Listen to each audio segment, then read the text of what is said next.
First, give a lot of credit to Charlotte. I got very impressed with Will and his staff and his team. A very exciting team. I've been watching them for a couple of years, and ironically, obviously, when I got this job, to see them come up on our schedule was going to be a tremendous challenge. But we said to our guys last Sunday, to where we are today, that we wanted to make it a Big Ten week, right? Even though it's not a Big Ten game, we wanted to prepare that way to get to where we want to be. We had to understand that as a unit. So, obviously, coming into this program and into this opportunity, you didn't come here to play Charlotte, right? You came here to play and win Big Ten football games. And I think as we take a step forward, it's these baby steps along the way that will help us get there. This was the first week that we had Chase Brown and Josh McCray and Charotte Norwood all able to practice this week and to game plan that and execute it and to have it manifest the way it did today, to have Chase step up. Obviously, when Josh had to fumble, a young player, we're going to have to get him back mentally. Grabbed him on the sideline, said you got a lot of good football in front of you, so we'll take that moment and learn. I thought our defense did a really nice job of adjusting at halftime to what we had. We found out late in the week that we didn't get Jake Hansen and Spoon cleared, right? They were held out again, so to have that come at us and then have our guys step up in those roles, whether corners and linebackers, just again really makes me proud of the way they prepared, the way our coaches made them prepare, and a little bit of a step. I told our guys, hey, I don't know if they grew up today, but they definitely took a step in the right direction. So it's something that's exciting. It's fun to see them get rewarded. Obviously, their fans, their families, everybody to have a moment to celebrate, but this week we got a tremendous challenge and a task in front of us, another Big Ten opponent to come in here. And then we have a bye week on the backside of it, so we should get a lot of good preparation out of our guys this week. Bret, that's the fourth most rushing yards in one game for an Illini. You've got a lot of great backs. What makes Chase so difficult for defense? I was talking with Josh early in the week, that I was excited because this week I knew he got cleared early in the week, so we went full-fledged game plan, and to have him and Josh and Jakari and even Reggie in that mix, like to have a full week of preparation. You see Chase and his abilities and his skill set, but I think he also has the ability to take the home run hit like you saw, like there wasn't anybody catching him. He's really just scratching the surface of what he's going to become. I think he's a very talented back. Once he learns the patience that some of our inside zone concepts could be, I think he could be really, really a really special back. You guys put up 42 at Virginia in the 3 games since, 47 combined. What turned to the season? Well, I give all the credit to Ryan and the coaches. I give a lot of credit to our players too, because Jake's been out 2 games now. And Spoon's been out 2 games, 2 of our probably best players to continue to move forward.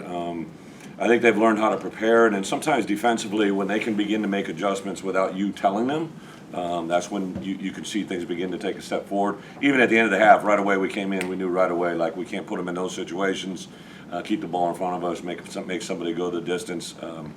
But I give a lot, I've said it from day one, Ryan Walters' composure, his demeanor, he's just special.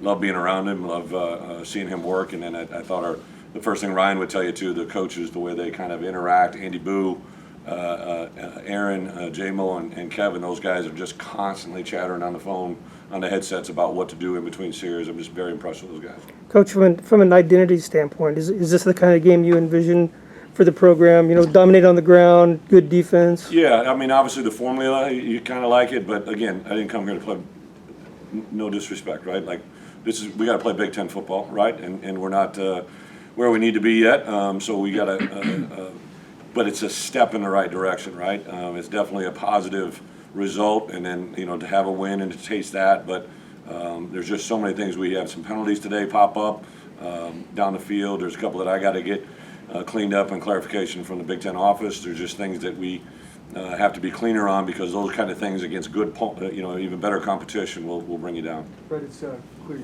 running the ball well. Defense has been more sound. Passing game. That's obviously your guys' next step. What do you think has to be better there?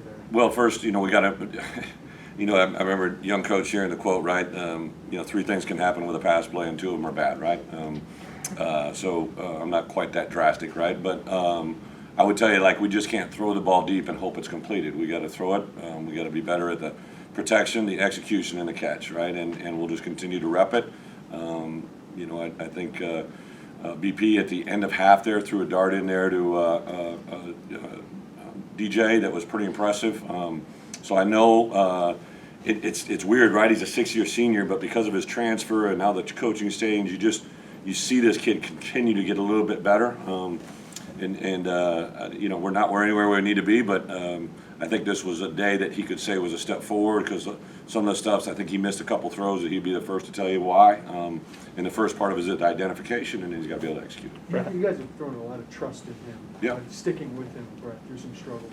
Like, why do you trust in him so much? Well, I think a quarterback is very unique in the fact that they get, I kind of said it the other day, right? They get much more scrutiny, positive and negative, than any other position. So as a head coach, right, I learned this early in my career, you know, the trust and the faith you have in them has to be apparent to everybody, right? Otherwise, everybody's going to start to shoot holes in them and identity. Now, I think BP would be the first to tell you I handled him very aggressively, probably in the last 2 weeks and especially today. And the results hopefully continue to trend in the right direction.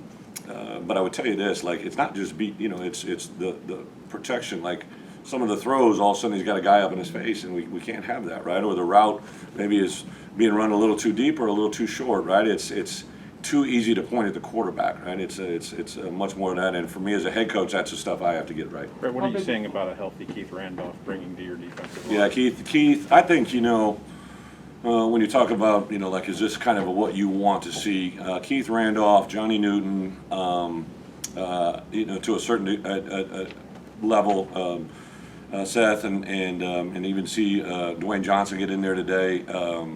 I think you're beginning to see, but especially Johnny and Keith, those two guys up front. I've been around D linemen for a long time, and those guys are special. They're very young in their careers.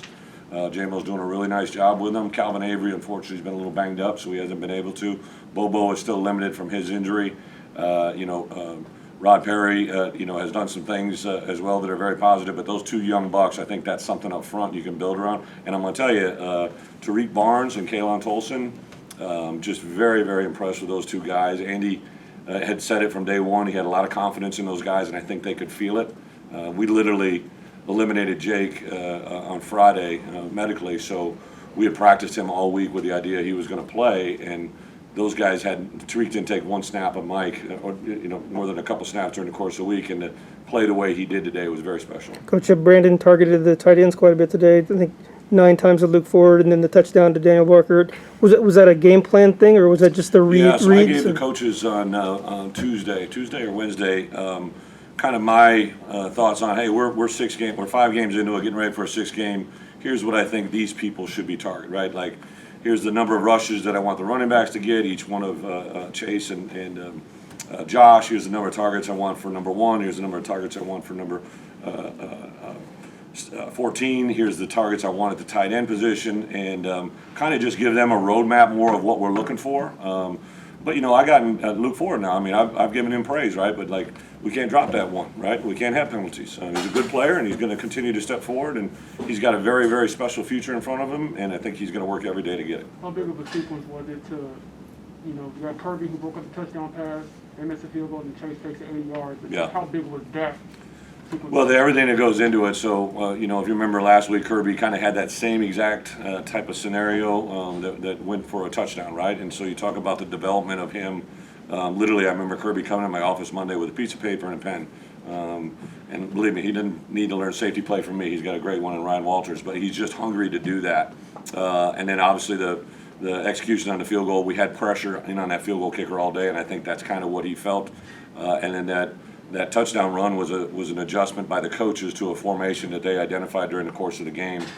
They went through it during the sideline preparation. I heard Tony guiding that conversation with Ben and Bart. I know we talked about going over it specifically on the sidelines, and we thought it'd be a big hit. I don't know if they thought it was going to go for that distance, but then I think you really saw the skill set of what Chase Brown has. Like, there was a couple guys that had their angle on him, and he can definitely run. Keith Randolph after the game is dancing on the sideline. Obviously, he has the interception. That's big for him, and you talk a lot about his energy. What's it mean to you to see a guy just have so much fun when he's playing well? Again, Keith is a guy from day one when I got here. He's kind of a quiet demeanor, but he's sneaky fun. You know, like I remember I was kind of pissy the other day during practice. He came by and slapped me on the backside and just kind of looked at me, you know, like he knew I needed it. And I think that's the fun part about my job, is I'm just getting to know these guys, their demeanors, their personalities. I feel awful when I walk through the parents section there and I don't know any of those parents, you know, I don't know them by their face, and we'll get there, right? But like, that's part of college football. I mean, when Josh gave me the opportunity to come back here, the part that attracted me to college football was the development of relationships, and like I said, Keith Randolph and Johnny Newton, those guys I think are something that we can really build on. The 4th and 2, Obviously, you the- had some success up front on the offensive line. What has Julian Earl's impact been up there last week? He's a work in progress. Very excited about Julian. Last spring, you can see length, you can see athleticism, you can see power. I think the thing that jumped out to us in fall camp is he needed to be one of our 5 best linemen, so he was kind of swinging at tackle. And once we knew Palcho was going to be a little bit more confirmed to be there, then we kind of switched him to guard, especially when we lost Jordan. You know, Jordan, everybody just kind of forgets, like, that was probably one of our best interior prospects. Just give him a huge hug in the locker room, because I know it's frustrating for him when we lose, but it's also, I think, double frustrating when we win because he's not out there.